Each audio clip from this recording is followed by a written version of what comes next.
Tollywood king Akkineni Nagarjuna చేసిన సొగ్గాడే చిన్నినాయన, బంగారాజు చిత్రాలు black బస్టర్స్గా నిలిచాయి. త్వరలో బంగారాజు సీక్వెల్ రాబోతున్నట్టు సమాచారం. బంగారాజు మూవీలో నాగార్జున, నాగచైతన్య నటించగా సీక్వెల్లో అఖిల్, నాగచైతన్య, నాగార్జున ముగ్గురు కలిసి నటిస్తారని సమాచారం. నాగ్ గత కొంతకాలంగా వరుసగా తాను నటించిన సినిమాలను సంక్రాంతి పండుగ బరిలో నిలుపుతున్నాడు. ఇకపోతే వరుసగా అపజయాలతో డీలా పడిపోయిన సందర్భంలో నాగార్జున సొగ్గాడే చిన్నినాయన సినిమాలో హీరోగా నటించాడు.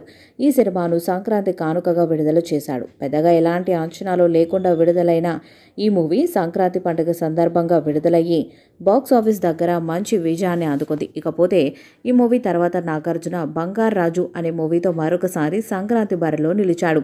ఈ సినిమా మంచి అంచనాల నడుమ విడుదలై బాక్సాఫీస్ దగ్గర సూపర్ సక్సెస్ను అందుకుంది. ఇలా వరుసగా సంక్రాంతి బరిలో నిలిచిన రెండు సినిమాలు కూడా మంచి విజయాలను అందుకోవడంతో మరొకసారి నాగార్జున తను నటించిన నా సామిరంగ సినిమాను సంక్రాంతి బరిలో నిలిపాడు. ఈ సినిమా ఈ సంవత్సరం సంక్రాంతి పండుగ సందర్భంగా జనవరి 14వ తేదీన విడుదలైంది.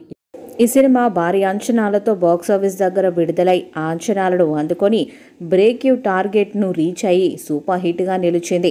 ఇక నాగార్జున సంక్రాంతి పండుగ సందర్భంగా విడుదల చేసిన నా సమీరంగ మూవీతో మరొక విజయాన్ని అందుకొని సక్సెస్ బరిలో దిగారు. సంక్రాంతి బరిలో ఎన్ని సినిమాలు ఉన్నా వాటన్నిటిని దాటి 2016లో బిగ్గెస్ట్ హిట్ సాధించిన నాగార్జున నటించిన సొగ్గాడే చిన్నినాయన, తండ్రి కొడుకులుగా నాగార్జున డబుల్ యాక్షన్ చేసిన ఈ చిత్రం ఫ్యామిలీ ఆడియన్స్ను విశేషంగా ఆకట్టుకుంది. ఇప్పుడు ఆ మూవీకి సీక్వెల్గా వచ్చిన బంగారాజు కూడా ఫుల్ కలెక్షన్స్తో దూసుకుపోయింది.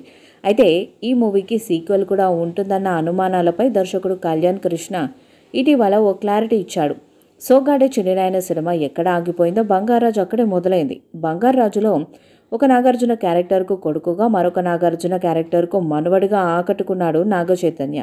ఇంతకుముందు ఈ తండ్రి కొడుకులు కలిసి మనం చిత్రంలో నటించారు. మరొకసారి వీరిద్దరి స్క్రీన్ ప్రెజెన్స్ బంగారాజుకు పెద్ద ప్లస్గా మారింది.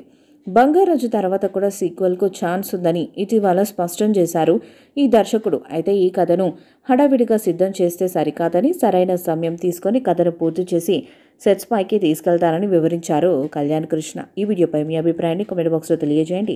ఈ వీడియో మీకు నచ్చితే లైక్ చేయండి, షేర్ చేయండి, కామెంట్ చేయండి. మరిన్ని అప్డేట్స్ కోసం మన ఛానల్ని సబ్స్క్రైబ్ చేయండి. నోటిఫికేషన్స్ కోసం పక్కనే ఉన్న గంట సింబల్ని కొట్టండి.